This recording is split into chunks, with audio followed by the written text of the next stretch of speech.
Hello, everybody, and welcome to Pop Council here on the HCA YouTube network. I'm Wendy. I am just one of the council members, introducing also to my, pointed in the right way, Jami, my co-host.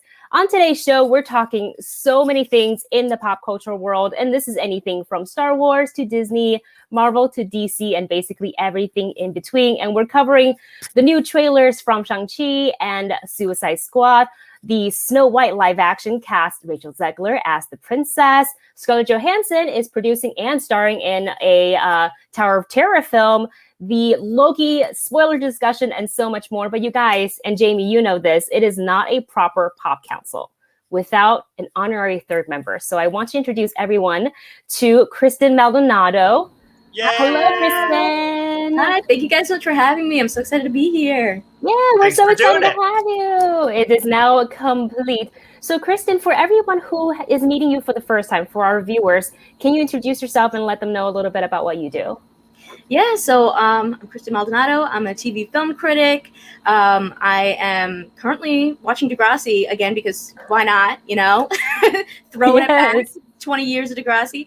And I host the video podcast Pop Culture Planet, as well as the digital outlet The Fan Club. I just love, TV, movies, talking to creatives about, how they made them. And yeah, I'm excited to join you guys today on Pop Council.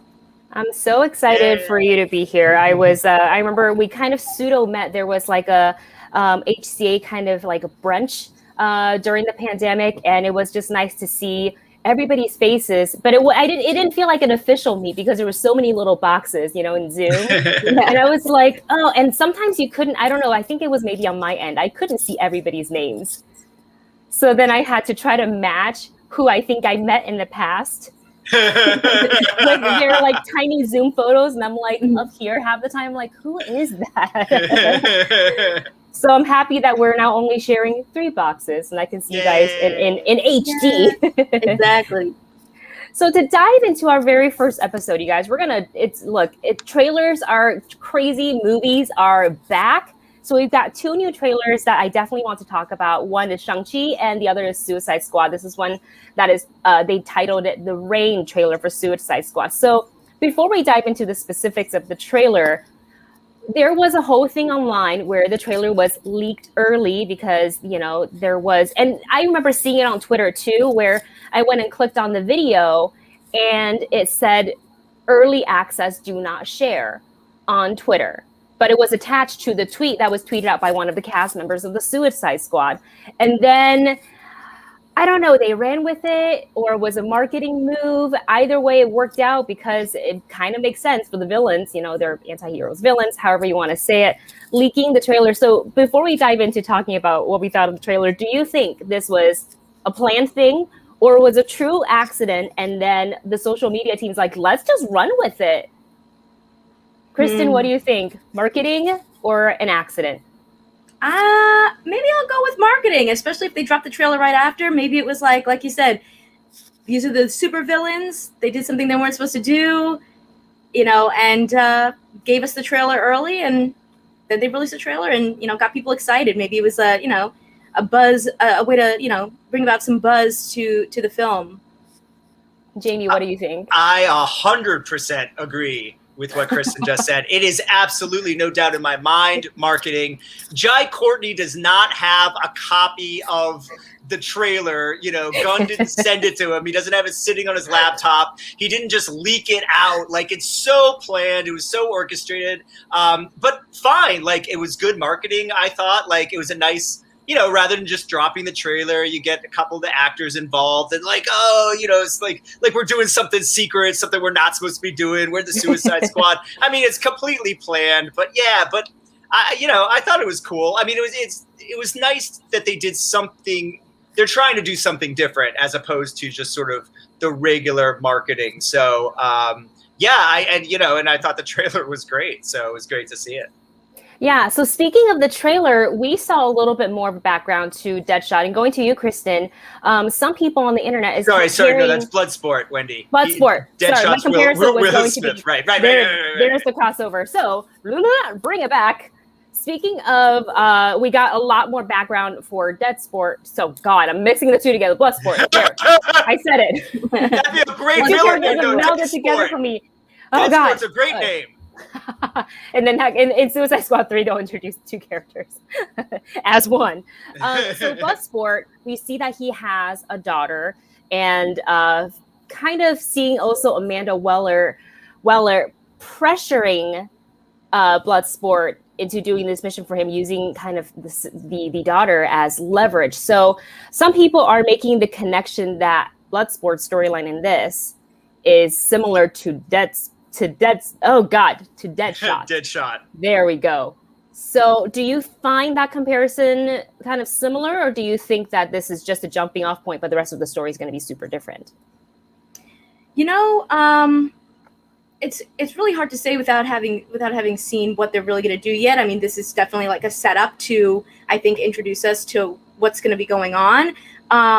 But there's so many characters in Suicide Squad that I think that maybe this is just a jumping off point to kind of get us into the story, something familiar, bringing in Storm Reed, who I love, and I think a lot of people are a big fan of her. So, I think that this is just a great way to like kind of kick off the story, and I'm just excited to see where they go. There's so many people in this. There's so many characters that like really this could go in any direction. This could just be kind of like, okay, here's something that like, it's a little bit familiar. Clearly the two characters, have some similarities. It's hard to even, keep the names straight sometimes. But maybe it's just jumping off into, this crazy story that like, I mean, James Gunn, I loved Guardians of the Galaxy, so I'm just really excited to see what he does with this new group of kind of like anti-heroes, villains. Yeah. Excellent. Jami, this movie is ramping up huge. Like Kristen mentioned, this is a huge cast, and I'm betting that not everyone survives. Just so from you watching all these various trailers, do you have an inkling, kind of your own prediction, who is going to be the last squad member standing?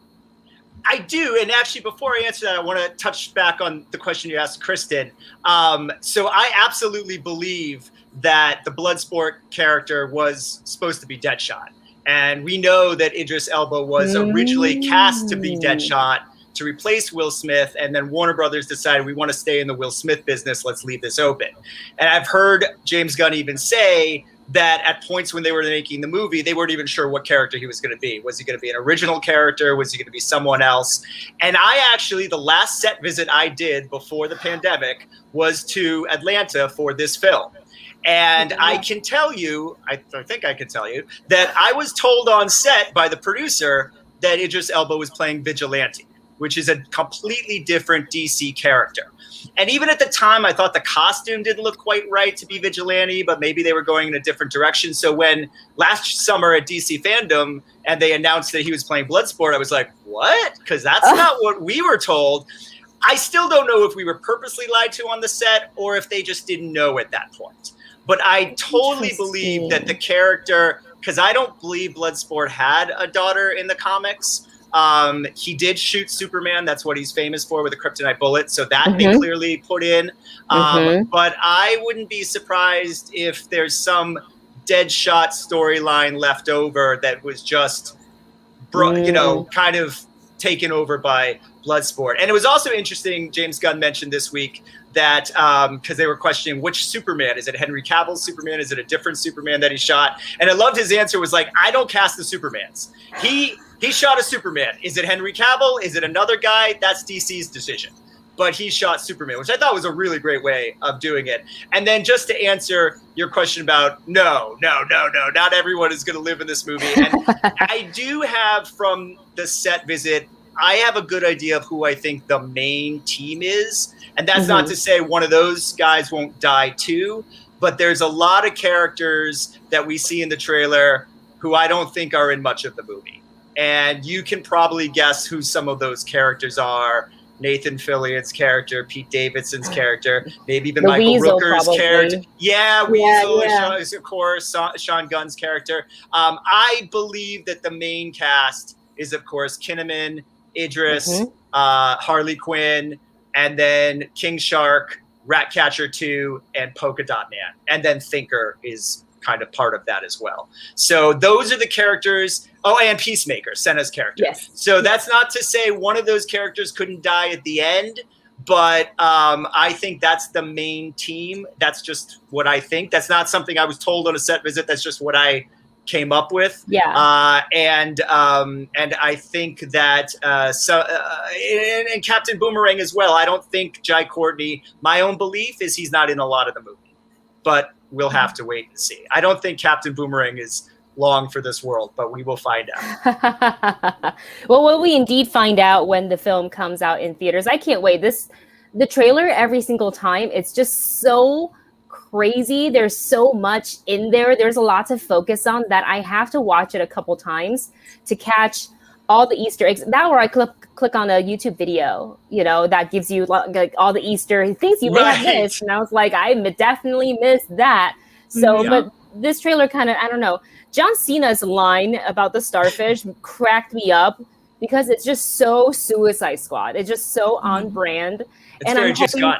It's also very James Gunn. Mm-hmm. Absolutely. So I'm hoping to see, a lot of his like comedy and humor come through in this movie. And I think that's what I was kind of hoping for with the other Suicide Squad is, because that one kind of started to veer very serious. It has some comedic moments, but this one, it's just they can be simultaneously, I think, dramatic and comedic at the same time, which I think makes sense for Suicide Squad. So I can't wait.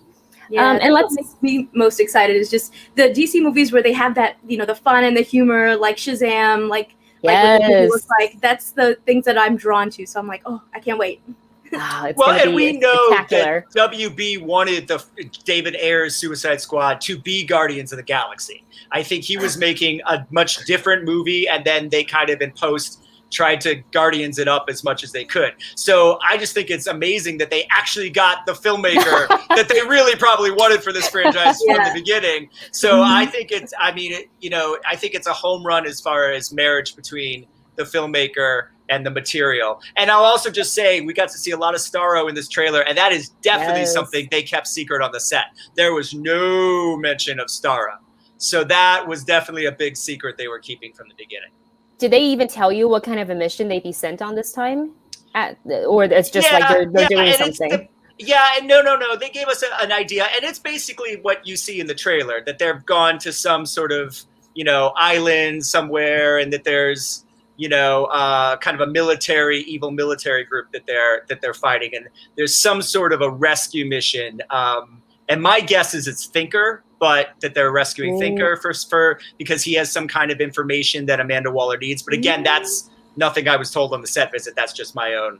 They wouldn't have told you that on the set visit. No. It's very bare bones. It's very bare bones on this. Yeah. Visits. But it was fun to see them shooting that. Yeah. Oh man, I can't wait. I think it's a really great time to be a geek and to be, if you're really into superhero films or films like this, because we not only get Suicide Squad, we're also getting Shang-Chi. So this Shang-Chi trailer really blew me out of the water. And I think my favorite part of it was seeing how the 10 rings worked, because I believe, and going to Jami for this question, I believe in the comics, they were depicted more of actual rings on the finger. But in this one, as you can see, Wenwu is wearing them around his wrist. And, I wasn't really exactly sure how they were going to make the rings work. And I also believe they glow a different color, because in the comics, they kind of are multicolor, sort of Infinity Stone type colors. And this one, they're more blue. What did you think of them, the way Marvel's utilizing the rings and kind of having it come off your wrist and back onto your wrist during the fights? That was for you, Jami. Oh, I love the bracelets as opposed to the rings, because I don't know exactly how. I mean, I guess you could have done like that kind of thing, but like I like the bracelets. It's more. It seems more Marvel-y to me, right? Like, or more MCU-ish, right? Mm-hmm. Like it seems more aligned with something that like Doctor Strange would have, or even to a certain degree the photon beams that Iron Man shoots. So it seemed very MCU to me, and I like it. I think it makes sense. It's a good change from the source material, I think. Yeah, absolutely. I think also, like, like you mentioned, like the Infinity Stones, that's already kind of like a hand thing. So maybe they were like, let's do something a little different, so it doesn't feel like everyone's just got rings. You get a ring, and you get a ring, and you get a ring. And they're still rings, even if they're bracelets. Not, you know what I mean? It all works. I'll go along with it. Yeah. And since we're talking about the rings, there is a very I couldn't get the best screenshot, so I just decided to leave off. But there is an underwater scene, and it looks like Shang-Chi or is possibly face-to-face with a dragon. Potentially, it could be Fin Fan Foom. And then speaking of potentially, cameos, well, okay. Is it confirmed? Did like Marvel come out and say like this is? No, but I pretty. It looks pretty much like. Yeah, I'd bet the house that's Fin Fan Foom. And then going to Kristen, are you betting the house that we are seeing Abomination? And that looks like Wong from Doctor Strange fighting in the cage fight. What do we think about this? I mean, yeah, maybe this is their way to, bring them into some of the stuff that's already happening in the MCU, so that it's kind of like already we're connecting the pieces, and then he'll show up in future movies. Maybe who knows? Maybe he'll end up being in Doctor Strange or something else later on. Yeah. I love that in this one trailer, and I know the snippets were very quick as far as like flashes of like the Abomination goes at the end. Even I questioned if it was Abomination or not, because the last time we saw Abomination, he looked quite different. And this was what, the Edward Norton one, right, with Tim Roth? Yes. This would be Tim Roth's Abomination, who we know is coming back for She-Hulk, along with Ruffalo. So I agree with you. He's much greener than the Abomination we saw in the Hulk movie, but otherwise looks pretty close to being. He almost looks more like Savage Dragon, which is a comic book character from Image. But it makes sense that he might be in this movie. We know there's going to be sort of an Enter the Dragon type of tournament kind of thing. I think that's what that scene is probably from. So he probably escaped maximum security, shield security at some point in the last 10 years. And, this is a nice introduction. So I'm assuming that's who he is, but it could absolutely become some other creature. And I definitely think that that's a member of the Doctor Strange magician family, but there wasn't enough there for me to believe that that's actually Wong. You know what I mean? Yes, it could be, but there's not enough. We don't get enough of his face in that image for me it could easily be a different magician, but it could also be him. But I'm not ready to say confirmation that that's him. I mean, that's a fair assessment, because we are seeing him from the back, and as we saw at the end of Infinity War, there's more than just one sorcerer that can do that, because there's a whole clan there's of a them. whole bunch of them. It's just that the hair and the physicality very much reminds me of Benedict Wong. So I don't disagree. I'm reserving my full decision until the movie comes out. But it's certainly possible, and that would be awesome if Benedict is in the movie. That would be great. Yeah, I mean, look, we don't have to wait too long. This movie does come out this year, so we get to. I'm gonna sit there with my notepad and be like, did I get this off my bingo card? Is it Wong or is it not Wong? Are the rings dragon rings so the humans can wear them as bracelets? Who knows? Yeah, that's kind of what I was thinking, because like they're calling them the 10 rings. So are they, Fin Fan Foom rings? Possibly. I don't know. We'll find out more. But yeah. Yeah. Moving on to our next topic, we have a new princess entering the castle, and that is Rachel Zegler. She's been cast as Snow White in the Disney live-action adaptation of their animated classic. Now, you guys know Rachel, she has only been, I think, aside from her YouTube things, I think West Side Story is her first feature film, and that is huge for a young actor coming onto the scene and just booking West Side Story. She's getting to be the classic, kind of like the queen of the princesses. I almost want to say for Disney princesses, because like while Snow White isn't my favorite Disney princess, I always acknowledge that she is the first. So Kristen, when you found out about this news, what did you think of the casting choice?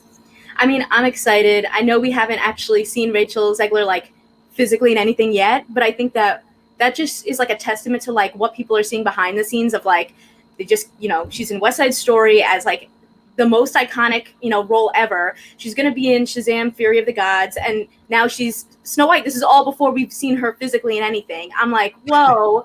And also the fact that, like, we're casting a Latina as, the first Disney princess. I'm like, this is amazing. And I'm curious, like, are they going to actually, like, play into that in any way or not? That I'm not sure. But I will say I'm so excited for the music in this, because you have original music coming from Benji Pasek and Justin Paul, who were the Oscar and Tony Award winning duo behind La La Land, The Greatest Showman, Dear Evan Hansen. Oh, Dear Evan Hansen. Also have, and whenever they make original songs, like they did the original song in Aladdin, and it was amazing. I'm obsessed with it. And so I feel like they do a really good job of, like, bringing in original music that, like, still feels like part of the world, but, like, modernized.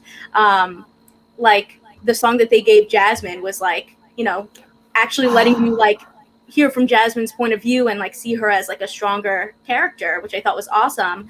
And then you also have Mark Platt, who's producing, which, that's Ben Platt's dad, Broadway icon, who's also in a million things. Like, makes me a little curious. Like, do you think maybe we'll see Ben in this too down the line? Oh, like, announce him as somebody. I think that'd be interesting. Ben Platt as the huntsman. I don't know. Potentially, or the Magic Mirror. Magic Mirror can get a song. That would be cool. That'd be interesting, actually. Oh, call me Disney. I got ideas now. Exactly. Jami, what are your thoughts? Yeah, I mean, I pretty much agree with what Kristen said. We don't know a lot about her. We haven't really seen her in a lot yet, but, it means a lot that Hollywood is casting her in all these things. Clearly, Spielberg liked working with her, and, presumably her work is very good in West Side Story. So I think this is great for her. For me, I'm not a huge fan of, like, the Disney live action remakes of their animated films. Some of them have been great.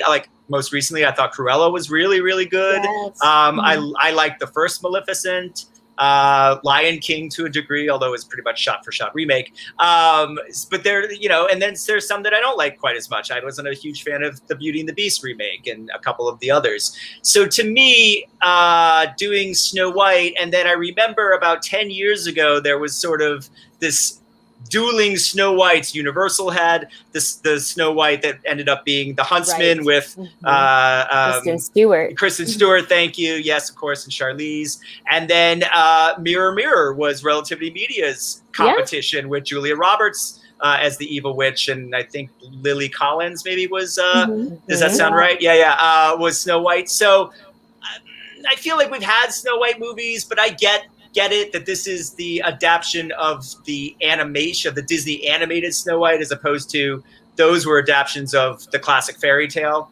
So I think it'll be interesting to see how they do it, how they modernize it. And I'm looking forward to seeing dwarfs, seeing the seven dwarfs. Do you think they'll change a lot? Like, I feel like when we've seen, like, these villain origins, they, like, sometimes they give us completely brand new stories. Like, Cruella was, like, a completely different story. Yeah. But, like, Aladdin was a little bit different, but, like you said, The Lion King was shot by shot. Like, do you think this is going to be, like, a shot by shot remake, or do you think they're going to try to change it? I feel like they have to change some things, because even in just saying the name of the seven dwarfs, I felt uncomfortable, because we don't use that word anymore. So, but those are characters, famous characters, so I don't feel like I said a bad word, but at the same time, like, that's not so. Times are changing. Yeah, and there's other things. There was the controversy earlier this year about, or last year, about sort of the idea of consent when the prince kisses Snow White to wake up. I can't imagine Disney would go with that again. Like, they're going to have to modernize that. So I think there will be. I think that it might, in a certain sense, be classic. I don't think it's going to take place in 2022. I think we'll do sort of the classic thing with it, but I think they'll have to modernize it for today's audience. I do agree with that. I think since we were kind of prior to going on air, we were talking about, the kissing without consent. And also, if you kind of take a look at the original animated movie, Snow White, takes a bite of the apple and is under the spell or the curse for, I would say, the rest of the third act, and it's really up to the dwarves to to find the witch and kill her and all that stuff, and then the prince comes in. So how is that going to work? Because I also don't want to see Snow White just like third act of the film, just laying in her glass coffin. Yes, the whole movie. Yeah, that doesn't sit well with me. So I wonder, because if you want to think about, and I'm not saying this is like canon, but it is a Disney ABC show. Once upon a time, Snow, portrayed by Jennifer Goodwin, was quite different. She's a fighter. She's got an armor, like we saw with the Kristen Stewart, the Huntsman movie. Do you think they'll maybe to make tiny adjustments to maybe not go full, sword in her hand fighting, but do you think we see something a little different? Or do you really feel like they wanted, this is a very classic Disney animated, movie that everybody knows about. So if they were to change it in that sense, do you think the audience will actually kind of not, they wouldn't enjoy it as much? They would call it, oh, that's not Snow White. No, I think that she needs to be proactive in her own story.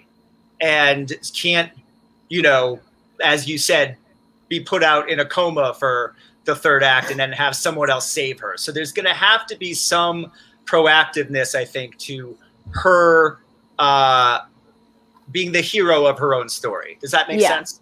Yeah. I know, having her in West Side Story and then Shazam 2 and then this movie, that especially if you are going to have her be a fighter, like you literally just took those two movies and put them together and made it right. Like, she's going to have the scene, she's going to have the fighting. Yeah. Maybe this is that, maybe they saw both of those options and they were like, let's do it.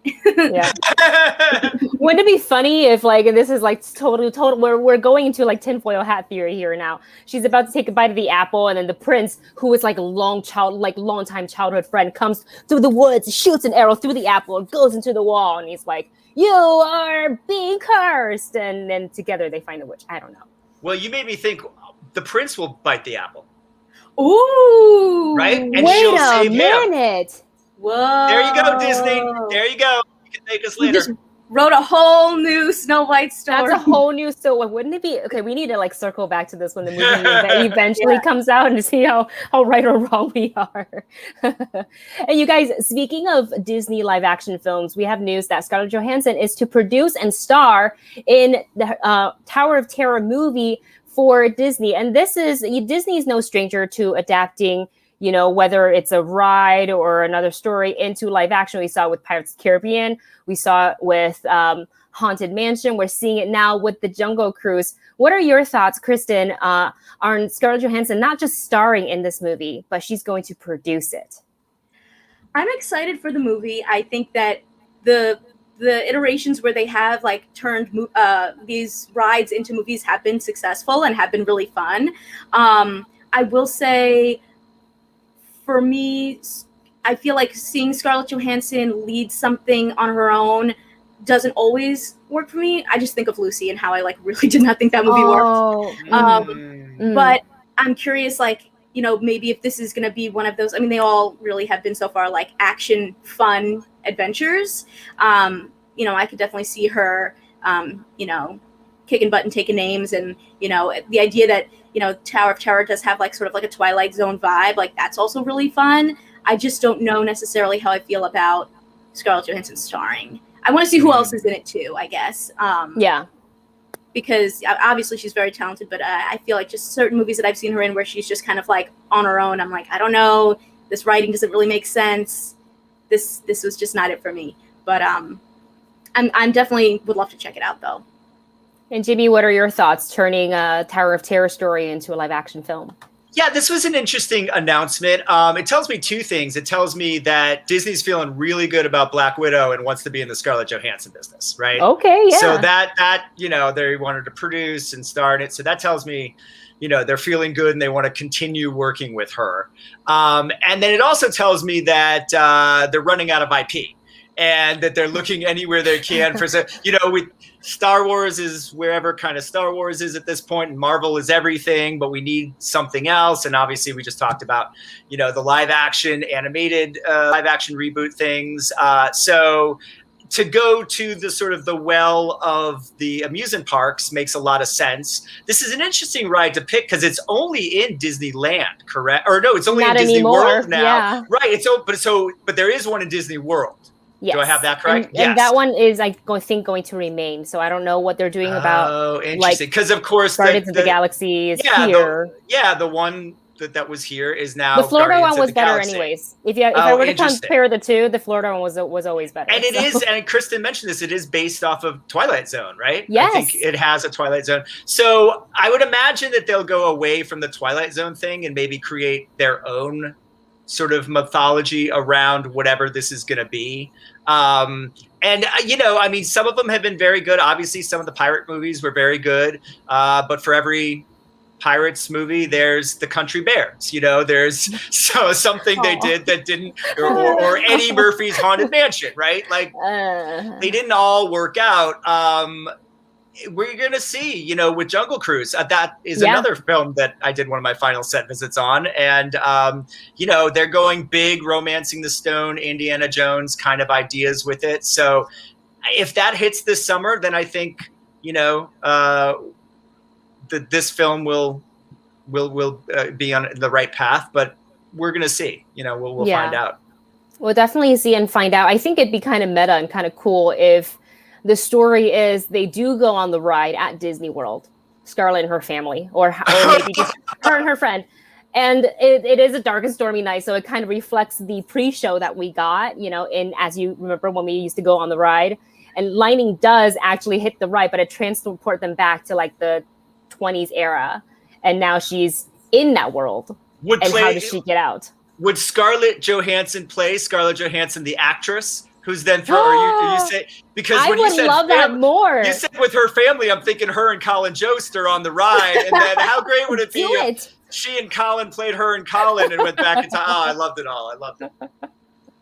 Oh gosh, I can just see her in the costume, like in the era, like period piece costumes, and she has that face and she has that figure that basically anything looks good on her. So I'm excited for her to kind of. I think for me, anytime an actor kind of crosses, over into behind the camera stuff, even though she is remaining on camera for this one, I really enjoy so they can kind of flex their creative muscle and try, different, whether it's directing, producing, whatever it may be. And I think it's great that she's getting this opportunity to do so for a Tower of Terror movie. So the plot, it's still under wrap. We don't really know much about it at this point, but we will see which way the story goes. If it is Scarlett Johansson taking her family on the ride and the rest of the family is in the movie or not. But I do like the idea of going back in the past and having it being a vintage. That's a great idea, I think. I love that. Maybe she's a spy, espionage. I don't know.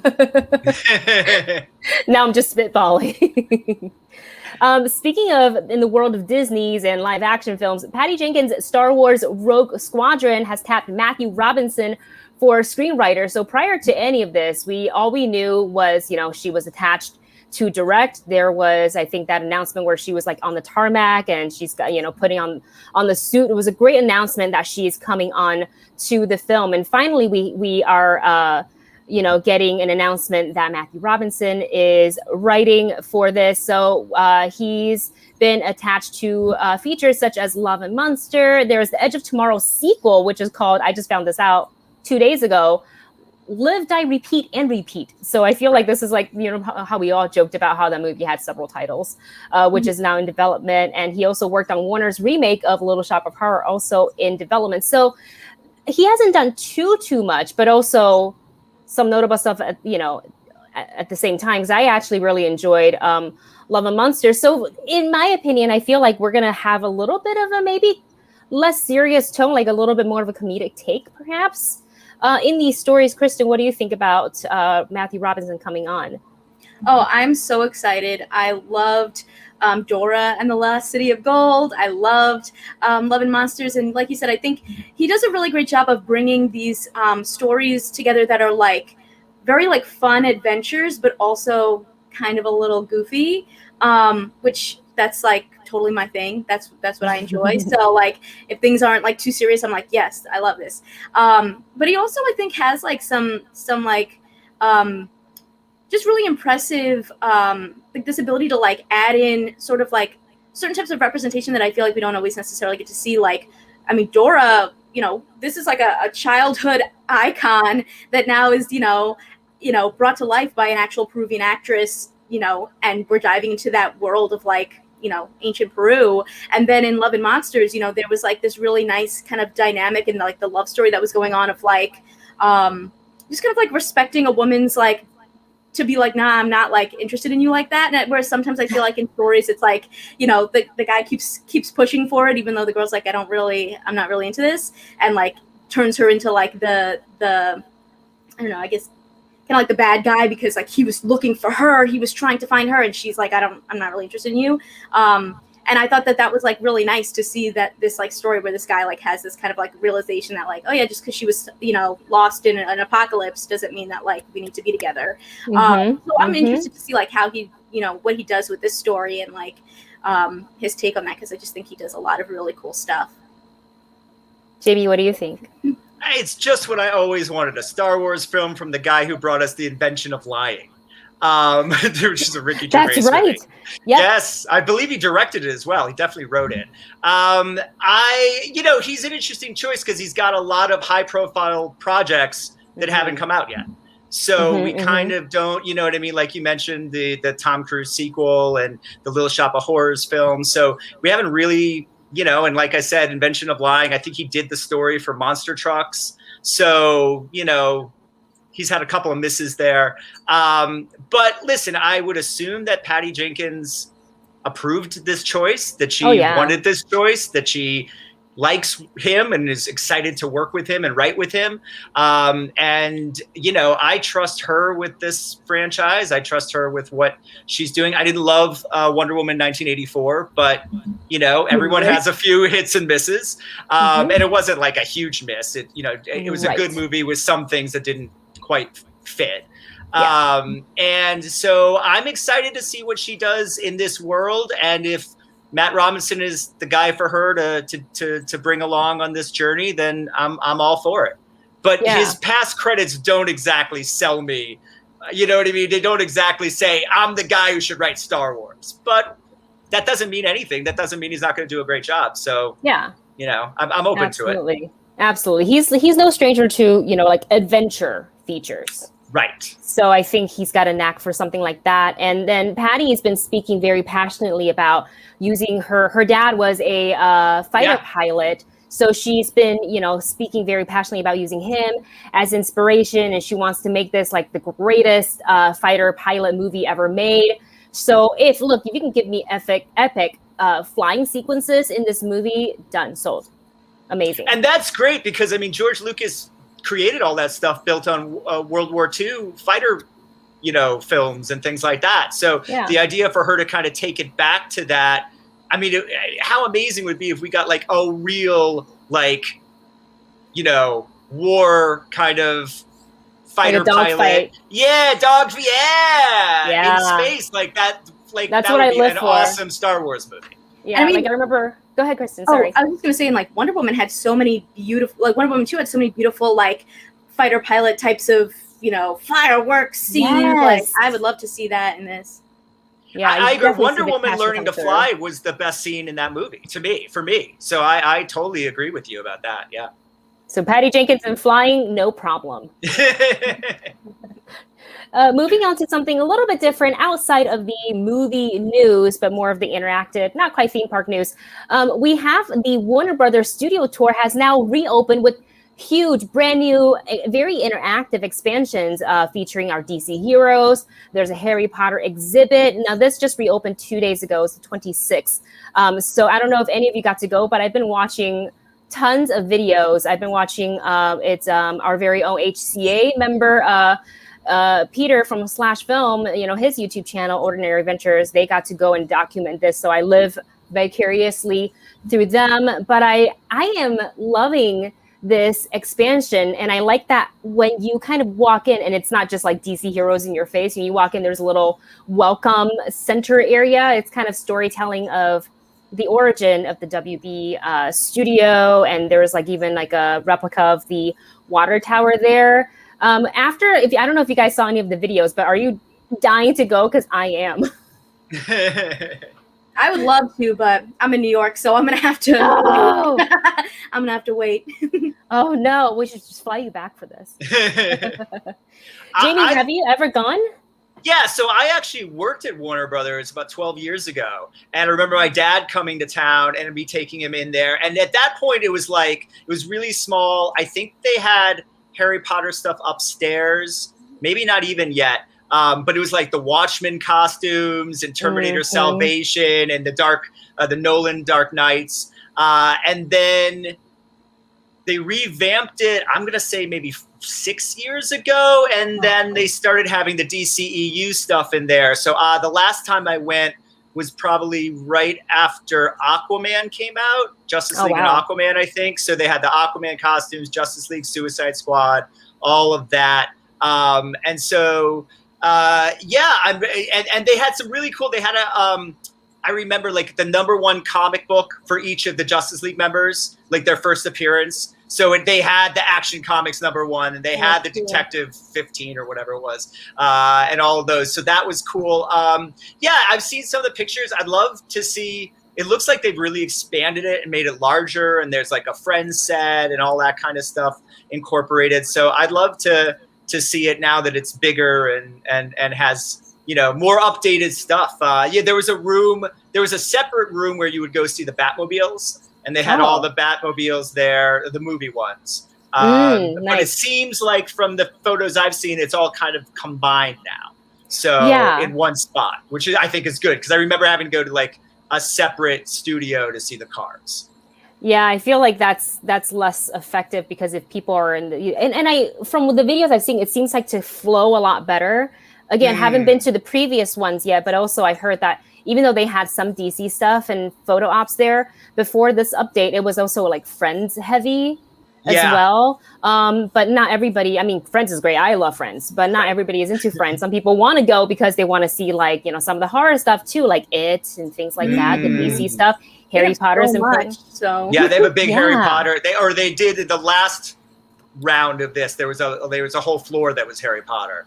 So they had a lot bigger. Of that. Yeah. Even bigger now. And they have a lot of added, photo ops. And now we're in the day of like social media posts. So they certainly made sure there's a lot of, Instagrammable spots you can pose in front of Wonder Woman's golden wings as seen in 1984. So I'm gonna find a day to try to go and get some tickets to go. And then Kristen, if you're ever in LA, call me and we'll go together. That'll be our thing. Good.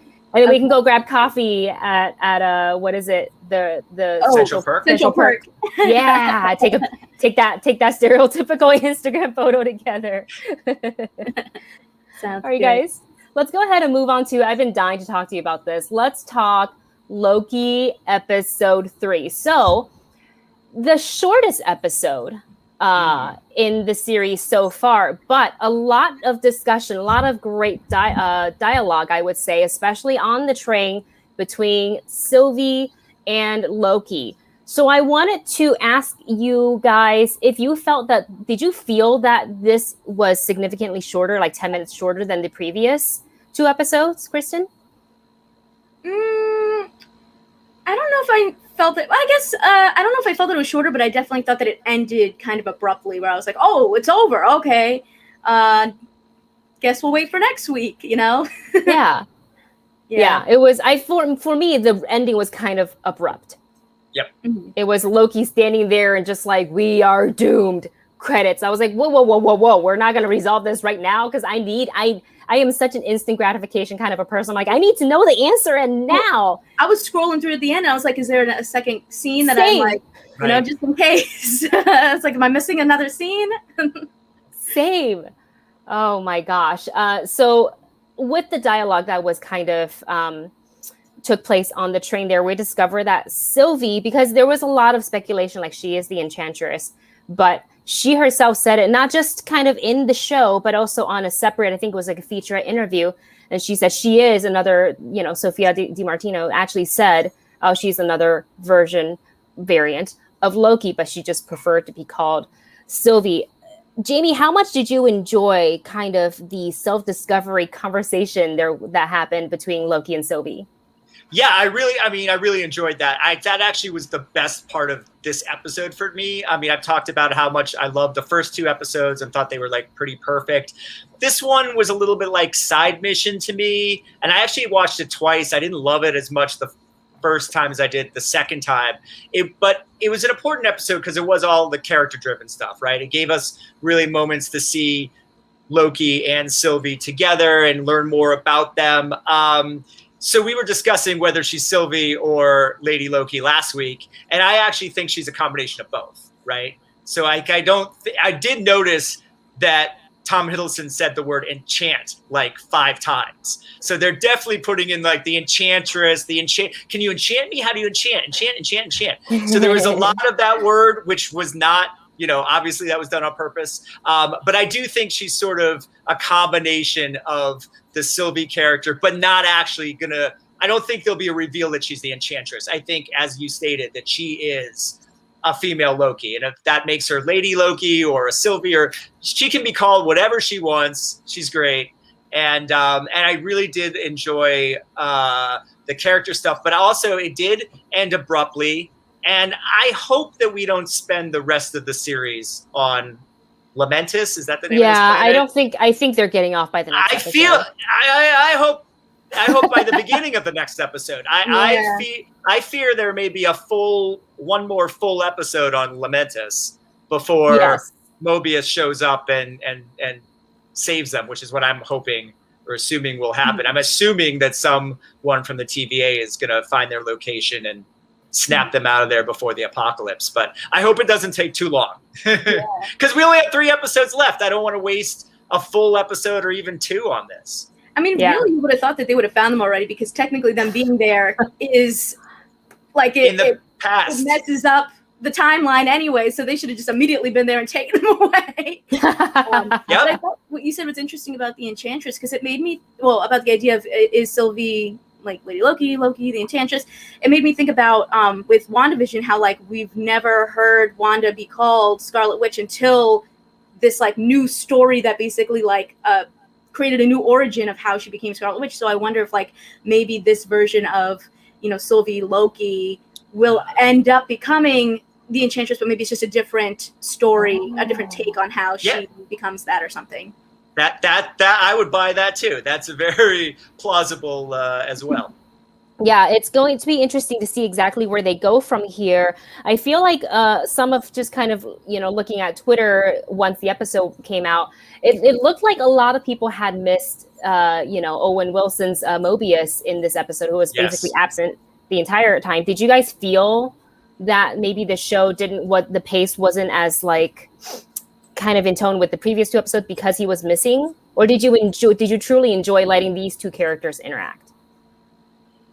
Honestly, I kind of missed seeing everything else that was going on. It felt very like these 2 separate, like, did we have to do this because we're in the middle of a pandemic and we want less people on set? I don't know. But like, good point. I felt like, to me, this episode was kind of slower and I had a hard time getting through it. But what I did like was some of those reveals about the ATV, like the fact that like these are regular people that somehow got put into this situation, and like that's not what we had heard previously. So I'm like, oh, okay. That to me was like one big reveal, other than like Loki and Sylvie like bonding. But otherwise I was kind of like, why are we on this planet? Let's get off and do something else. We're taking up too much time here. We did take up a lot of time there. And I thought, while I enjoyed the episode, because I really did like the conversation that Sylvie and Loki had, and they talked about love, they talked about bisexuality, and we knew already from kind of, if you got them eagle eyes, you saw on one of Loki's documents when he was signing all the papers that under gender he had put fluid, or they had put fluid. I'm not sure who filled it out for them. Maybe he did, but so there was a ton of bisexual lighting in this episode, which I full on appreciate. Aside from all the amazing production, all the buildings, neon lights, and that one long shot at the end was really, really great, because you really felt the energy, and as the city was falling apart. And I think that's kind of because it flowed for me at the end, where I was like, okay, they could die if the building falls on them and whatever, and then it just ends. I'm like, well, no, I literally need an ending right now. Towards the end, there was this giant piece of the building, kind of with the pointed tower part falling directly almost on top of Sylvie and Loki. But then we saw Loki kind of used his power to kind of bamf the thing back up. Now, a lot of people are saying he potentially could have grabbed the time stone from Casey's desk. And that's what he was used. And, so I'm wondering, because that's interesting. My understanding was that the Infinity Stones only worked in that in their own specific timeline, as described in previous episodes. But could it be possible that it worked on Lamentis? Yeah, so I understood them as only not working in the TVA. So I didn't quite follow that, like, if that the time stone, a particular time stone would only work in the time that it's taken from. You may be right about that. But I only saw it as you can't use that magic in the TVA. So if he did take a time stone with him to Lamentis, in theory it would work, because Loki and her powers work there. We saw that Sylvie's powers did not work in the TVA. So I'm not, but that's interesting. I know I will just say that I did miss Mobius. I did miss Mobius in this episode. I think that there's a certain chemistry that he and Hiddleston have, and that was missing. But I did like seeing Sylvie and Loki have these quiet moments. So, like, the train stuff was great, and seeing Loki kind of do his full Thor drinking and singing our Asgardian songs. Yeah, that was awesome. I mean, that was full on Hiddleston being Hiddleston, and those were great. So, and I agree with Kristen. Like, that's a huge reveal to find out that the TVA is full of variants that don't know their variants. Meaning Mobius could well be a jet skier from the 90s, and he doesn't even know it. I mean, the jet skis are coming back. There's no way the jet skis aren't coming back. Everything from Y2K is coming back. What are you talking about? Just don't bring back the low-rise pants. Those nobody enjoyed. Oh. Nobody enjoyed those. No, I did miss Owen Wilson a little bit, the presence, and I feel that back and forth, between him and Loki is really great, but we've had him for 2 episodes, and I think will happen for the remaining 3. Right.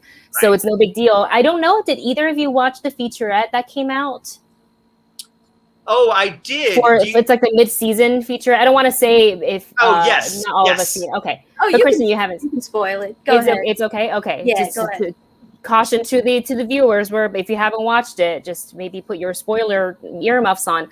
But we did see for the next 3 episodes, they are led back into the TVA. They've got these like neck, kind of Suicide Squad first one, neck collar things around them. I'm assuming they're going to go in front of Miss Rona Renslayer to, receive their sentence, their punishment, whatever it may be. So Sylvie may be in danger of being reset here, which I think Loki, now having to kind of, have this whole experience with her, will try his best to stop it. Or what I want to know is, will we discover what her plan is? Because she specifically said this was a plan years in the making. So did the TVA do her wrong in one way or another that she wants to destroy it so badly? Mm-hmm. What is it? What did they do to her? Tell us. Who is the mailman? Who is the... Well, in that featurette, I think we saw a young version of Sylvie. So I'm wondering... Hair. Yeah, I'm wondering if we won't get, like, if not a full episode, at least part of an episode of a flashback to, because it sounds to me like she has been rivaling with the TVA since she was born, practically, like for a long time. So I wonder if there won't be some flashbacks at some point, just based on that little clip. How are they going to finish this in 3 episodes? I don't know. The remaining 3 episodes are hour and a half long. That's such a good point. Oh, okay. Yeah, right. It's like movie length. It's for 3 movies. Yeah, exactly. Well, we look forward to the next episode of Loki. Do you guys have any predictions of what you think you'll see in the next one? Just like this, like, where do you think the episode's going to open? How do you think it'll open, Jami? I don't know how it'll open, but what it just made me think of was a conversation you and I had a couple of weeks ago where you thought that possibly Kane the Conqueror was one of the timekeepers. And the more I thought about that, the more I think you may be onto something, because we know in the comics he's the love interest of the judge of Gugu Mbatha Raw's character. Yeah. Yep. And I was thinking the other day about how, they announced that he was, that I believe Jonathan Majors is going to play him in. That's right. And But that was announced a while ago, and they're not even filming that yet. And why would we announce a casting for a movie that's not even filming if that casting wasn't important to something else going on, possibly a Disney Plus show? I'm thinking sort of the Julie Louis-Dreyfus, she was supposed to be in Black Widow, and then she ended up in Falcon the Winter Soldier first. I'm wondering if you might not be onto something with Kane the Conqueror, and maybe Jonathan Majors' first appearance will be in this series. Or post-credit scene. Fine, I'll do it myself. Kind of like a la Thanos. Do it myself, right? Oh, God. But it's the opening of the next episode. I mean, I'm hoping that we get off Lamentis very quickly. That's what I want. Kristen, are you kind of in the same ballpark?